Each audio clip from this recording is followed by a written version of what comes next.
Hi guys, it seems that the new Work and Pension Secretary Chloe Smith is just as heartless as the previous one, Therese Coffey. She was out and about on Monday morning doing interviews for the media, and I want to show you this one with Kay Burley. She also appeared on LBC with Nick Ferrari, which I'll leave a link to in the description. In that interview, she defended the government's plan to punish people on universal credit who don't or can't find work, saying that the welfare system has a combination of rights and responsibilities.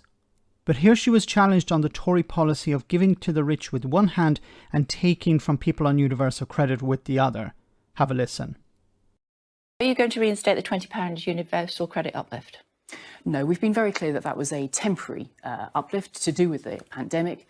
And as I say, since then, we have been also very, very clear and I would say comprehensive in the way that we've supported people through the cost of living concerns. OK, but you are going to lift the ban on bankers' bonuses, but you're not going to bring back the universal credit. We did the calculation on the back of an envelope, and apparently someone earning £1 million will save £55,220 a year under Kwarteng's budget. That's not the bankers' bonuses, that's just bringing down the top rate of tax. That equates to 53 years of £20 universal uplift. Should you not look at that again? Well, first of all, Kay, I'm delighted that your figures are on the back of an envelope. That's reassuring to your viewers. Well, I wonder how Kwarteng's are done. But the key point... What an arrogant piece of work. I'm trying to avoid swearing here. So you have Kay Burley saying, look, we've done a quick calculation and it would be 53 years of universal credit uplifts to arrive at the same level as this cut for a millionaire. So obviously there's a clear separation here. Money for the millionaires, and we're cutting, or we're not providing any new real support for people at the bottom end of the economic scale. And the Work and Pension Secretary's response to this is arrogance.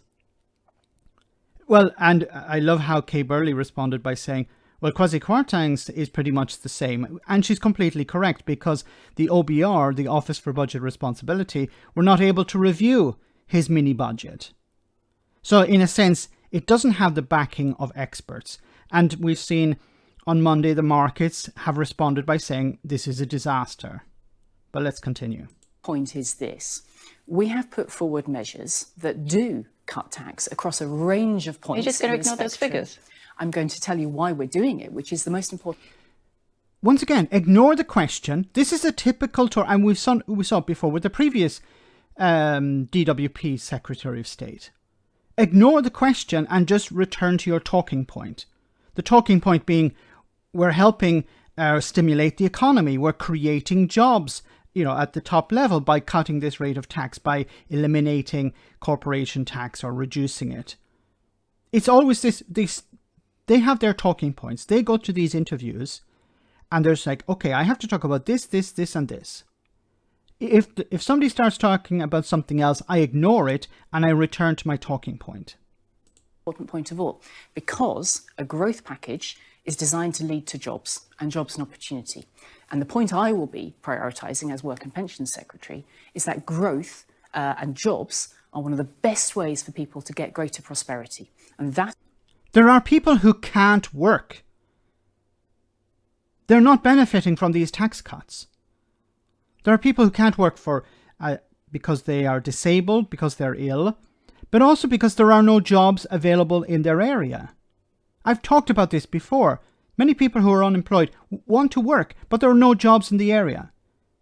So they either have to relocate or they have to commute. But with the price of train tickets and bus fares and everything, it's not feasible. So what's your solution to that?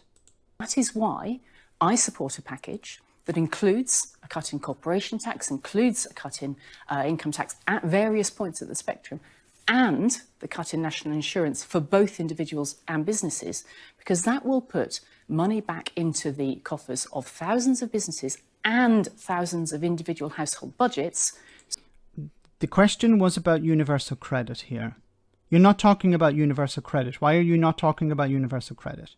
So that they have an opportunity to grow and choose how to spend that. OK, let me go back to those figures. £55,000 profit for it, however you want to describe it. But A millionaire will have another £55,220 next year as a result of cutting the top rate of tax. That's 53 years of universal credit. And yet you're saying you don't want to reinstate the universal credit. I think you're missing another point on the issue of where to locate financial services jobs. I'm not sure we want those jobs to be in this country. Once again, back to the talking points. The question was, you're going to give people who don't need money £55,000. People who are on millions of pounds a year. We're going to give them an extra £55,000. And there are people who are struggling at the bottom on universal credit. You could give them an extra few quid, but you decided, no, we're not going to. We're actually going to punish them. We're going to make life more difficult for them.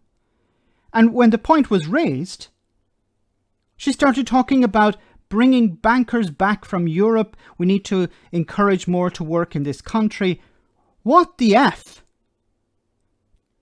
These people are ghouls. They should be nowhere near the levers of power. And as I said at the beginning, the new DWP Secretary of State is just like the old one. Complete indifference to people's lives and their struggles and what they're going through. And instead, just regurgitating talking points. A completely useless interview. Let me know in the comment section, guys, what you think about all of this. As always, your comments are greatly appreciated. Thanks a lot.